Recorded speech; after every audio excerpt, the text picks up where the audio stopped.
Conor McGregor just confirmed on Fox News' Hannity show that his UFC comeback fight is a done deal, signed, delivered for June 2026 at the most unprecedented venue in mixed martial arts history, the South Lawn of the White House. The Irishman hasn't stepped into the octagon since his devastating leg break against Dustin Poirier at UFC 264 in July 2021, making this nearly a 5-year absence from competition. But what makes this announcement even more remarkable is that McGregor revealed he's not negotiating with the UFC for this fight like usual, but is instead negotiating with the United States of America directly. According to official reports from multiple MMA outlets including Bloody Elbow and Middle Easy, UFC CEO Dana White secured approval for this historic event back in August 2025. The card is scheduled to commemorate America's 250th anniversary, and the logistics are unlike anything combat sports has ever seen. The stadium will accommodate approximately 5,000 spectators and feature a massive arch covered in lights that will frame both the White House and Washington Memorial as a backdrop. Initially planned for July 4th, the event was rescheduled to June 2026 due to logistical constraints. What's particularly interesting is that weigh-ins are expected to take place at the Lincoln Memorial, turning this into a multi-day spectacle across Washington, D.C.'s most iconic landmarks. This isn't just a UFC event, it's a fusion of combat sports and patriotic ceremony at the highest level of American government. The involvement of the Trump administration adds another layer to this story. McGregor's appearance on Fox News and his comments about negotiating with the United States government suggest this event has support at the presidential level, making it the first professional MMA card ever held at the White House in the promotion's 32-year history.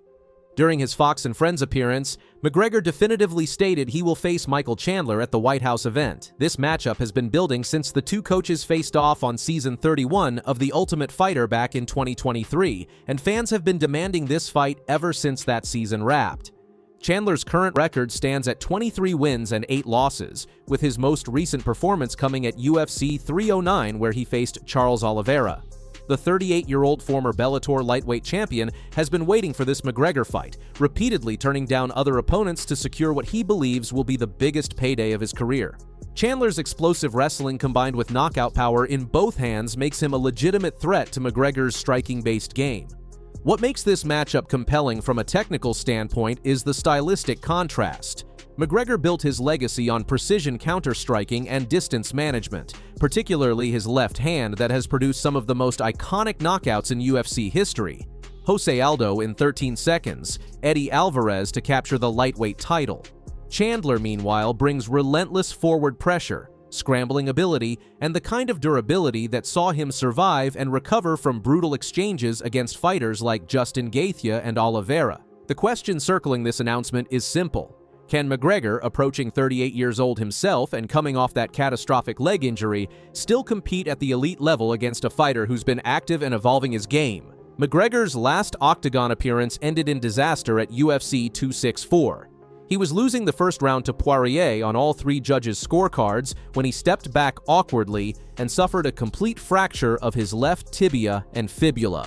The injury required surgical repair with an intramedullary rod, and McGregor's recovery has included extensive physical therapy and strength conditioning documented across his social media. The statistics from that Poirier trilogy tell a concerning story. In their 3 fights combined, McGregor holds a 1-2 record, with his sole victory coming back in 2014. In their 2 most recent encounters at UFC 257 and UFC 264, Poirier outstruck McGregor significantly, landing 58% of his significant strikes compared to McGregor's 46% in their second fight. The leg kicks that set up the knockout in their second bout and weakened McGregor's base in the third fight showed a clear tactical evolution from Poirier that McGregor never solved. Since capturing the lightweight title from Alvarez in November 2016, McGregor's UFC record stands at just 1-3. His only victory in that span came against Donald Cerrone in January 2020, a 40-second knockout at welterweight. The question isn't about McGregor's legacy. He's already cemented as one of the biggest stars in MMA history, but whether he can physically and tactically compete at championship level after this extended absence. Adding to the intrigue, McGregor faces potential legal issues that could complicate this comeback. He was found liable in a civil case in Ireland in 2024, though he's maintained his intention to return to fighting throughout the legal proceedings. This White House event represents a calculated risk for the UFC's reputation.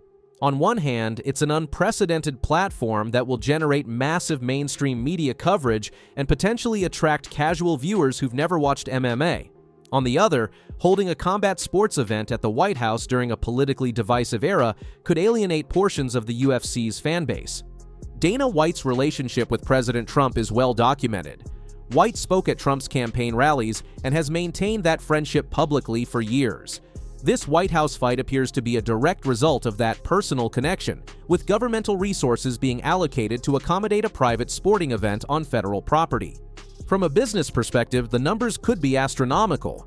McGregor's biggest pay-per-view, UFC 229 against Khabib Nurmagomedov, generated 2.4 million buys, the highest in UFC history. Even in his most recent fight against Poirier, UFC 264 sold 1.8 million pay-per-views, despite being held during the COVID-19 pandemic.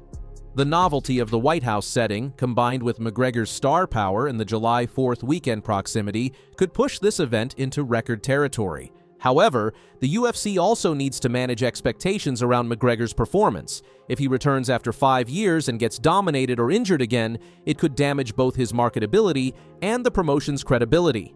The matchmaking choice of Chandler suggests the UFC believes this will be competitive. Chandler's an exciting fighter who brings violence, but he's also 38 years old and has shown defensive vulnerabilities throughout his UFC run. McGregor's comeback at lightweight has significant implications for a division that's moved on entirely during his absence. Islam Makhachev currently holds the lightweight title and has defended it successfully multiple times, establishing himself as one of the most dominant champions in the sport. The top contenders include Arman Tsarukyan, Charles Oliveira, and Justin Gaethje, all fighters who've evolved considerably since McGregor last competed. If McGregor defeats Chandler convincingly, the UFC will face immense pressure to give him an immediate title shot based purely on his star power and drawing ability.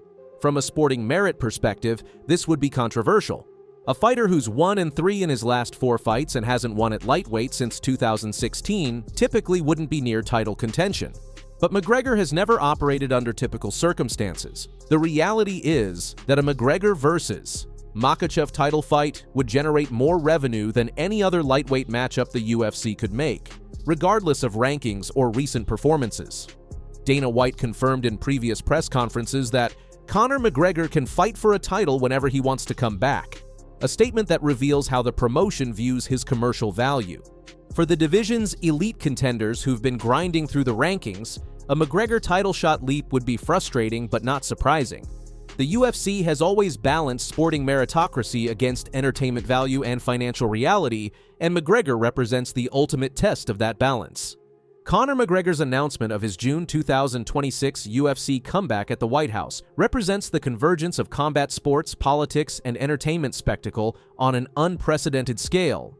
Whether he can recapture any semblance of his championship form after 5 years away remains the central question. The Michael Chandler matchup provides both fighters with massive financial opportunity and significant risk.